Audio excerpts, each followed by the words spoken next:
Entendes o que estás lendo? O podcast que te leva através das páginas da Bíblia. Livro por livro. Capítulo por capítulo. Uma exposição bíblica emocionante. Aperte os cintos e embarque comigo nesta viagem.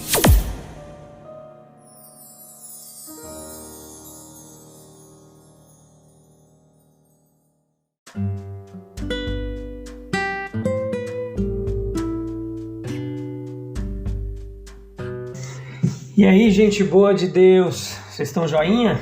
Bênção pura? Espero que sim, eu sou o Fábio e esse é mais um episódio do podcast Entendes o que estás lendo. A gente está iniciando uma nova jornada.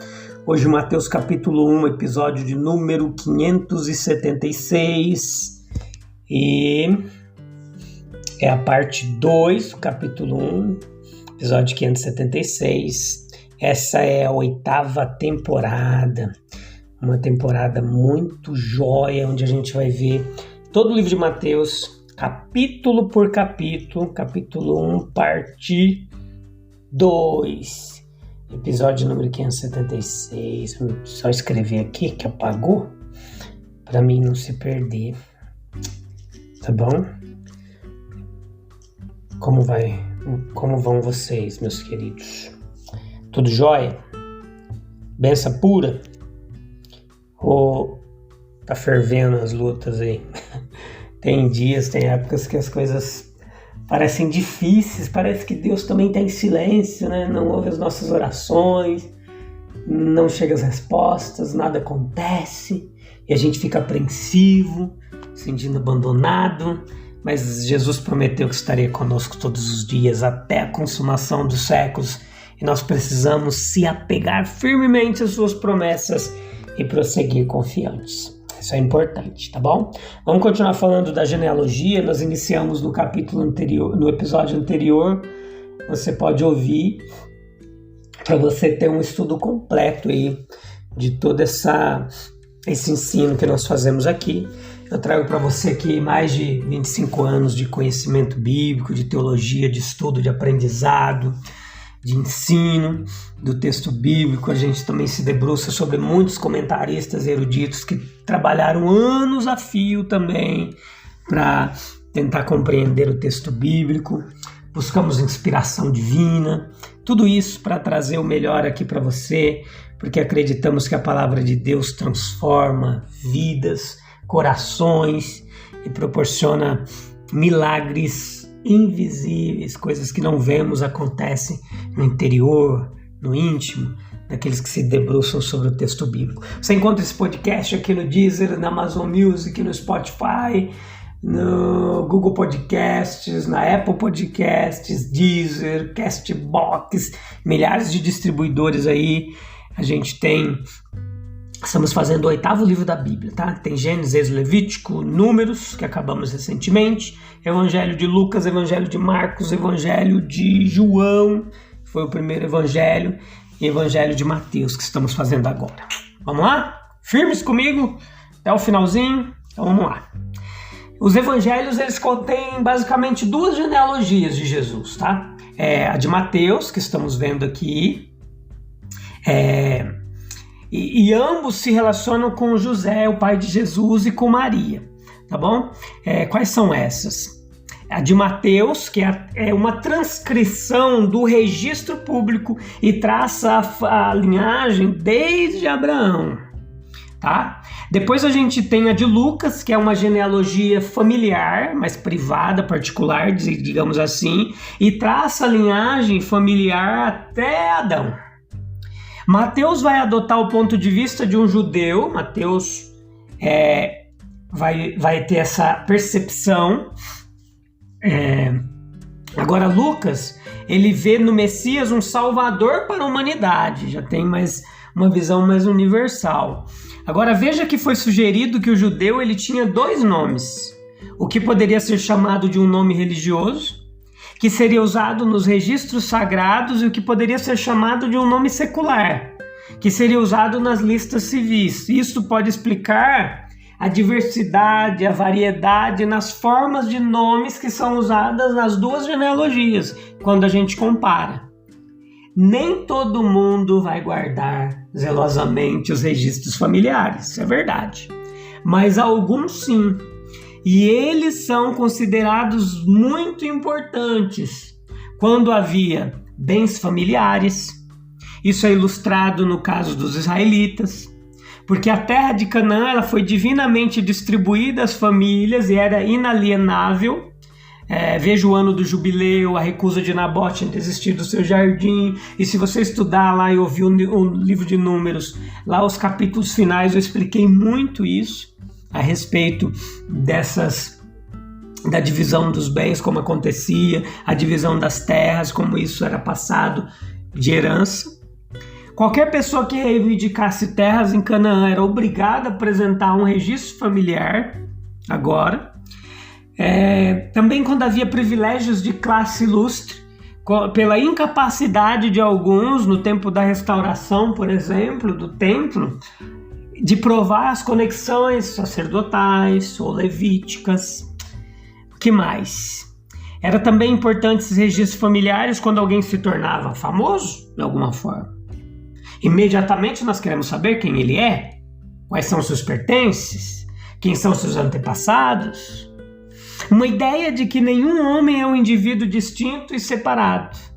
Todos pertencemos ao passado. As genealogias, elas se tornam provas da messianidade de Jesus. E a gente vai estudar muito isso nesse episódio.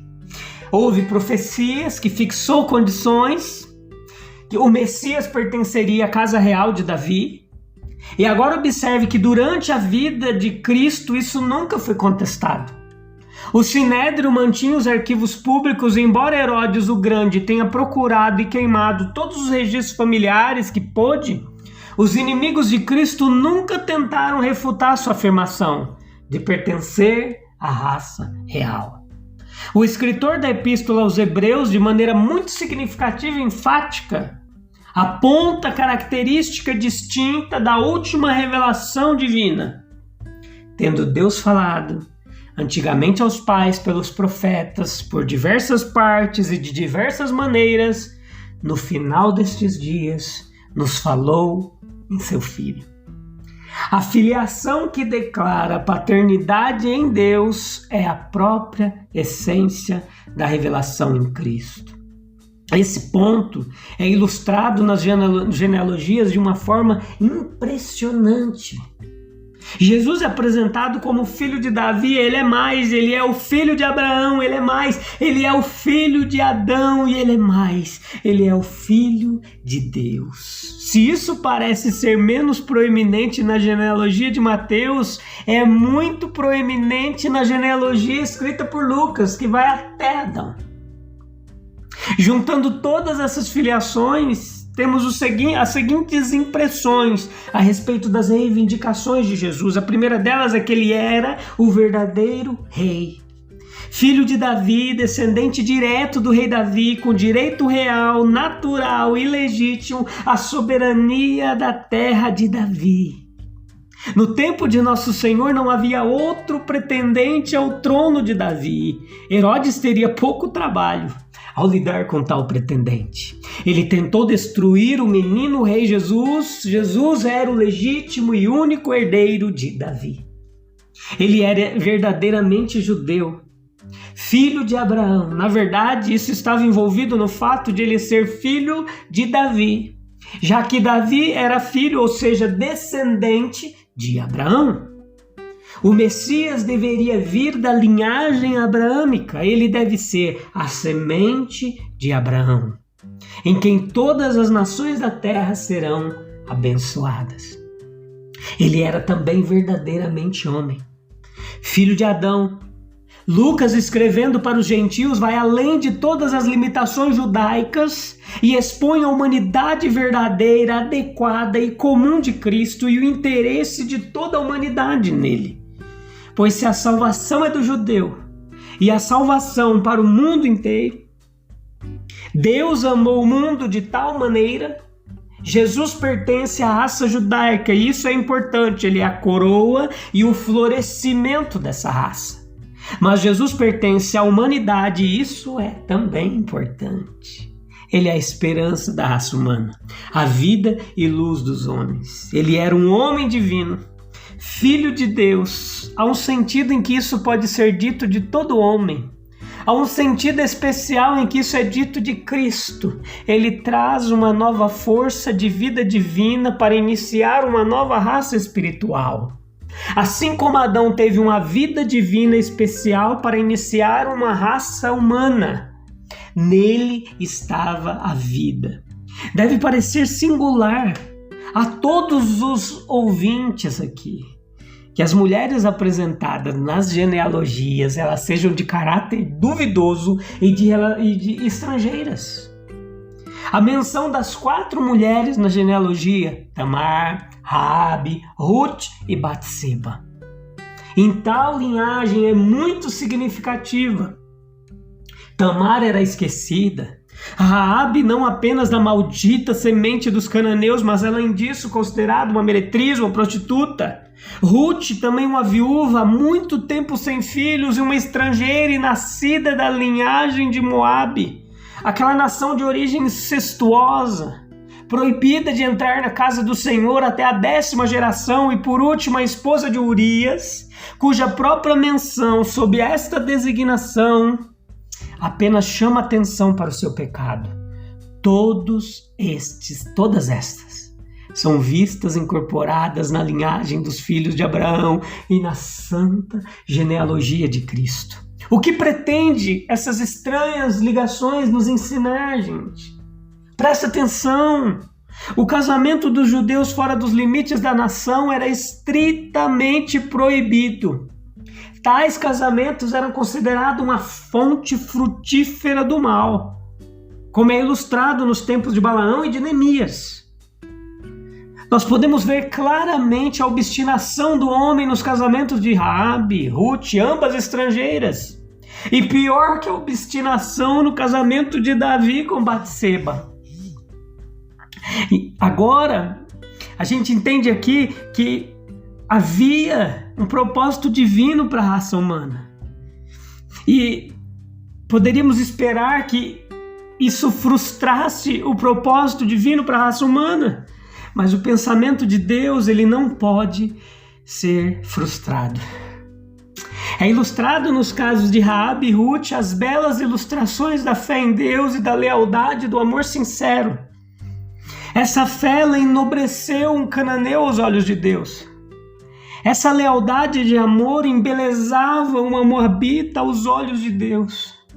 E assim o nosso Senhor nos ensinou que os humildes que creram, publicanos e prostitutas, entraram em seu reino em vez dos judeus, nascidos em Abraão, que não tinham nada do que se orgulhar, a não ser um pedigree.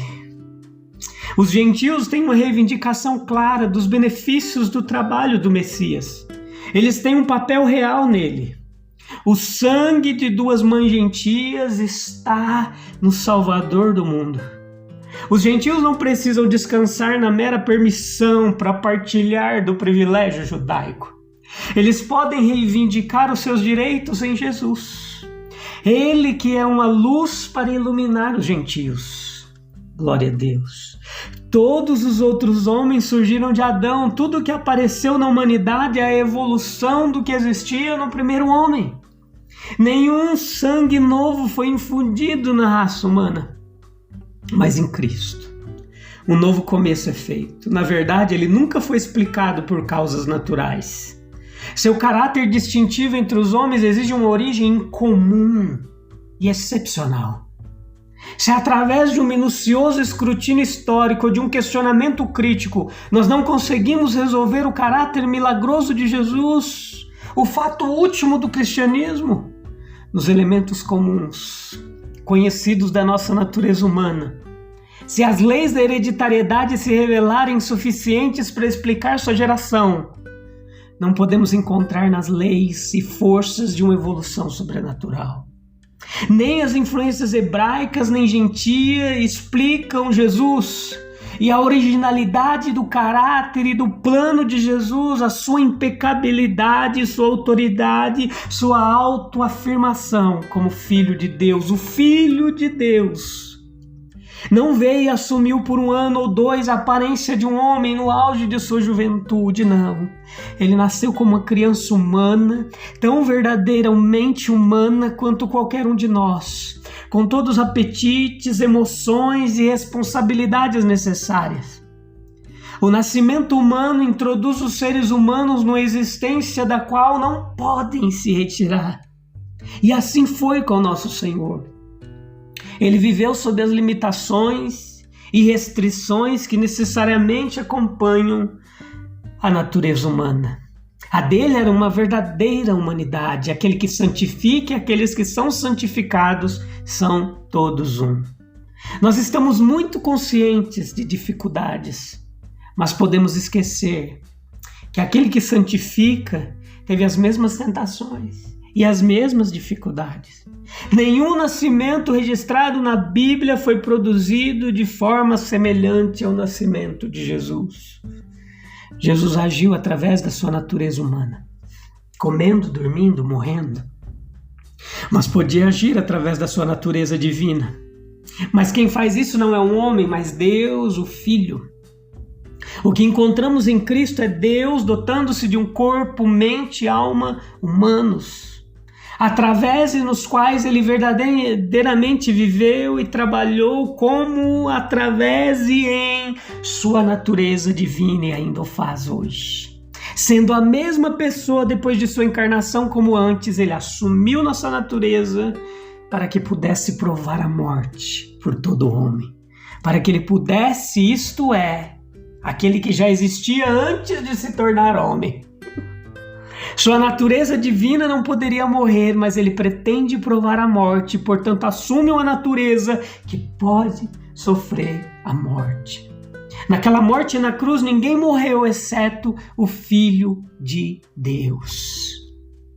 Olhando para nós, meus queridos, que estamos infinitamente abaixo dele, e desejando nos elevar mais ao seu nível, ele viu que a maneira de fazer isso era tornar-se um de nós, vir entre nós e compartilhar conosco tudo, exceto o pecado. Ele provou a morte por nós, para nós provarmos da vida dele. Pense comigo, qual é a importância das genealogias na prova da messianidade de Jesus, conforme destacado nesse capítulo?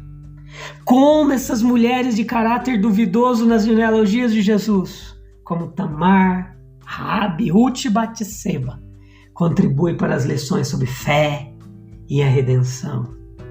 Pense nisso. Vamos orar. Busca um local calmo e silêncio para a gente falar com Deus.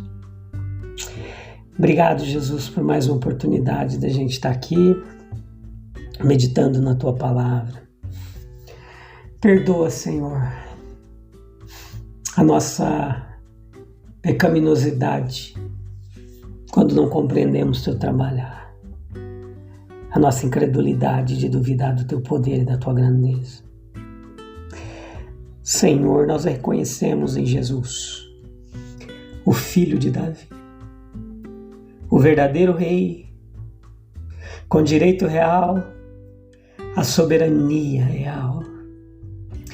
Ele é também o filho de Abraão, pertencendo à linhagem abraâmica e, além disso, o filho de Adão, representando toda a humanidade. Mas o título mais importante, que ele é filho de Deus. Ele traz uma nova força da vida divina para nós. Que possamos aprender com as lições das genealogias, Jesus, e encontrar inspiração na singularidade da humanidade extraordinária de Cristo e sermos mais humanos. Amém, amém e amém. Eu volto em breve. Espero que você também para a gente continuar estudando o texto bíblico. Essa jornada através do livro de Mateus vai transformar a sua vida. Amém. Amém. Até breve. Tchau, tchau.